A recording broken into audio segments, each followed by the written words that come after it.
In this video, I will show you how to send money from the US to Dubai. To do this, I would use Western Union. So just go to their website and just set your country to the United States if it didn't do so automatically. And after doing that, where it says receiver, just click right there and then just search for the United Arab Emirates.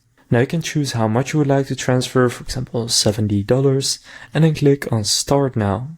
From there, choose how you want the person to receive the money. You can do cash pickup or a bank account, and then how you would like to pay, so you can pay cash. So you can even pay cash in store, or you can just do online with a credit or debit card or your bank account or Google Pay. From there, click continue, and you then need to go and create your account. Now, after you're gonna sign up, you will need to enter some more details about the transfer, such as who you are sending to, including the IBAN to actually deliver the money. Then also some details about yourself, as well as the reason for the transfer. And after entering all of the details, you will get to an overview. There, just go and check if everything is correct, and if it is, pay for the transfer, and then the money will be on its way to your recipient in Dubai. So that's how you can send money from the USA to Dubai. If this video was helpful, please consider leaving a like and subscribing to my channel.